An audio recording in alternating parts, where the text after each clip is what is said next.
बिहार चुनाव के नतीजे से लखनऊ में भूकंप आ गया है। बिहार की राजधानी पटना में तो जश्न मन ही रहा है, लेकिन इस जीत की सबसे तेज गूंज उत्तर प्रदेश की राजधानी लखनऊ में सुनाई दे रही है। ऐसा इसलिए है क्योंकि बिहार का यह चुनावी मैदान सिर्फ बिहार के नेताओं के लिए नहीं, बल्कि यूपी के बड़े बड़े राजनीतिक धुरंधरों के लिए भी एक टेस्ट मैच जैसा बन गया था।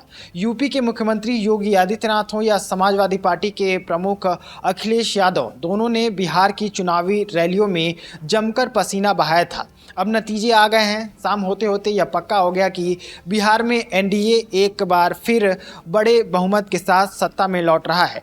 माना जा रहा है कि इस बार बिहार में मुस्लिम वोटरों के एक हिस्से ने भी एनडीए को वोट दिया है। इसके साथ ही यह भी साफ हो गया है कि यूपी के किस खिलाड़ी का प्रदर्शन सुपर हिट या किस खिलाड़ी का प्रदर्शन फ्लॉप हो गया है।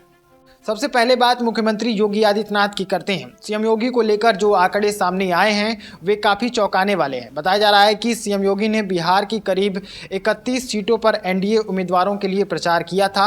इन 31 सीटों पर जीत का स्ट्राइक रेट लगभग 80% रहा है। यानी योगी ने जहां जहां रैलियां की वहां एनडीए के जीतने की संभावना बहुत बढ़ गई।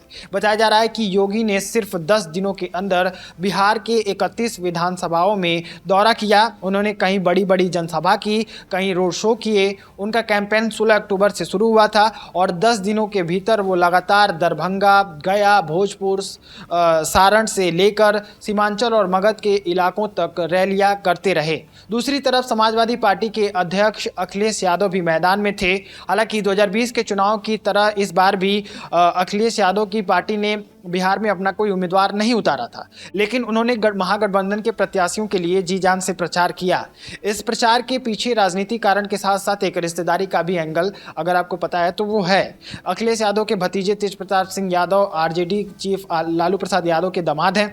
ऐसे में यह चुनाव अखिलेश के लिए एक तरफ से रिश्तेदारी निभाने का भी मौका था। खैर, उन्होंने अपनी रैलियों में तेजस्वी यादव को युवा मुख्यमंत्री के तौर पर पेश किया और बिहार में बदलाव की हवा चलाने का दावा किया।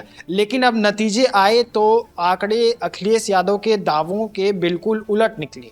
रिपोर्ट के मुताबिक अखिलेश यादव ने बिहार की करीब 17 सीटों पर महागठबंधन के लिए वोट मांगे थे, मगर नतीजों से पता चला कि इन 17 सीटों में से 12 से ज़्यादा सीटों पर एनडीए के उम्मीदवार या तो जीत गए या निर्णायक बढ़त बनाए हुए थे। बाकी 5 सीटों में मुकाबला फंसा हुआ है या महागठबंधन के पक्ष में दिख रहा था। साफ है कि अखिलेश यादव ने जोर तो बहुत लगाया, लेकिन वो बिहार के वोटरों को महागठबंधन के पक्ष में नहीं ला पाए।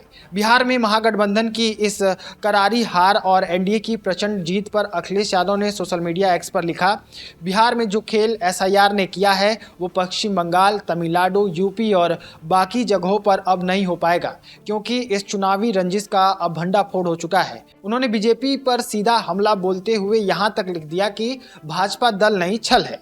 जाहिर है, अखिलेश यादव के इस बयान के बाद लखनऊ में बीजेपी खेमे में जश्न और भी तेज हो गया है। बिहार में मिली जीत के बाद लखनऊ में बीजेपी के प्रदेश मुख्यालय में जमकर जश्न मनाया गया।